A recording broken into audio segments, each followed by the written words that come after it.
हरिओम तत्सत। नमस्कार। आज मैं रामचरितमानस के विषय में एक ऐसी उत्तम वार्ता करने जा रहा हूँ जिसे पूरे भारत के लोग,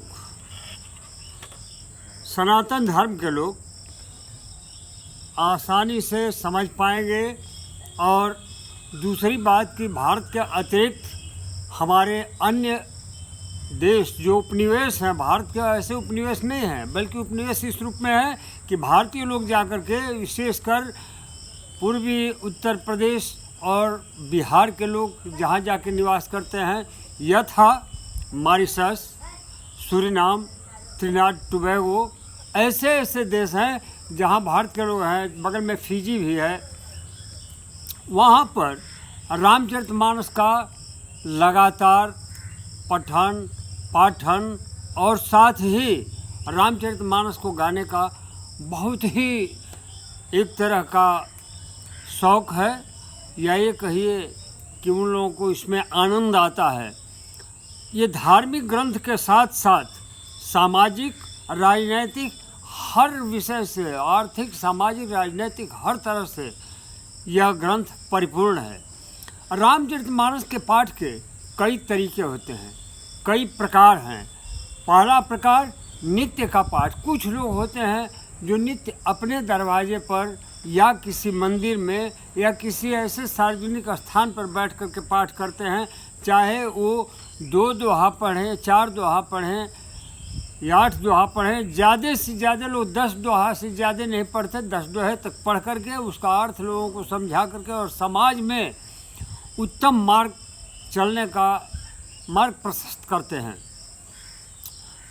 ये तो हो गया नित्य का। इसके अतिरिक्त दूसरा है कि साल में कई बार, कई अवसरों पर, उदाहरण के लिए कभी सूखा पड़ गया, कभी लोगों को कोई परेशानी हो गई, या किसी ने भोजपुरी भाषा में मनौती कहते हैं, मान्यता, तो मनौती मान दी हो कि हम रामचरितमानस का पाठ कराएंगे।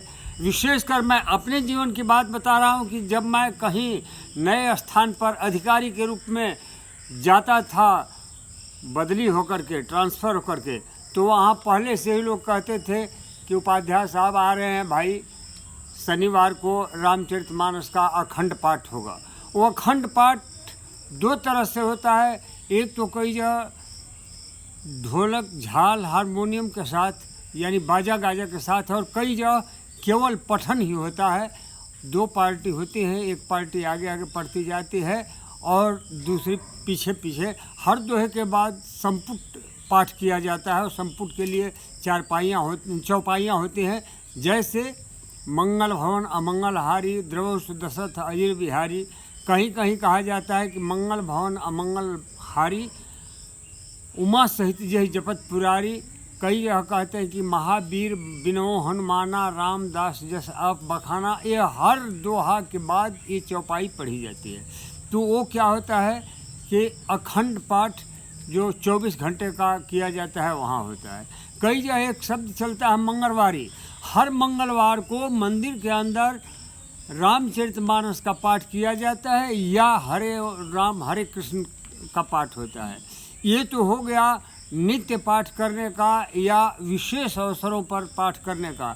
दूसरा एक नवाहन पारायण होता है, जो 9 दिन में रामचरितमानस को समाप्त किया जाता है, समापन किया जाता है उसका परिपूर्ण कर करके। और कोई हवन पूजा वगैरह भी करते हैं।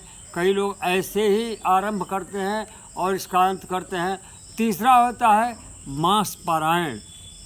30 दिन में रामचरितमानस को संपूर्ण किया जाता है और संपूर्ण पाठ करके पूजा पाठ की जाती है। इस तरह से आपने सुना, पहला किसी विशेष अवसर पर या किसी मनौती के चलते रामचरितमानस का अखंड 24 घंटे का पाठ। दूसरा आपने सुना मंगलवारी, हर मंगलवार को मंदिर में रामचरितमानस का पाठ। तीसरा आपने सुना नवाहन पारायण, 9 दिन में रामचरितमानस का पाठ पूरा करना। चौथा आपने सुना मास पारायण, 1 महीने में रामचरितमानस का पाठ पूरा करना। पांचवा और अंतिम जो मैंने बतलाया वो है कि पूरे वर्ष भर चाहे 2 दोहा, 4 दोहा, 8 दोहा, इतना रामचरितमानस का पाठ किया जाता है जिससे लोगों की अपनी परंपरा बनी रहती है, संस्कार में कोई कसर नहीं होती और लोग इससे कुछ न कुछ सीखते हैं। निष्ठा, ईमानदारी, मेहनत, परिश्रम जिसे कहते हैं, ये सब करने का, मन में सत्य और अहिंसा का भाव, धर्म के प्रति चलना, ये सारी चीज़ें इसमें समाहित होती हैं।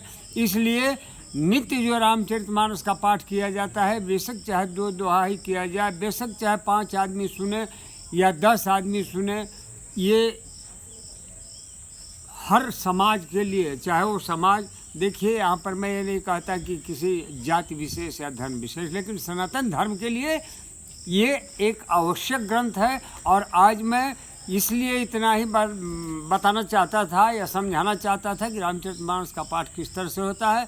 अब आगे से प्रतिदिन रामचरितमानस के बालकांड से लेकर के और समापन तक आपको व्याख्या के सहित सुनाया जाएगा। आज यहीं तक, धन्यवाद। वंदे मातरम।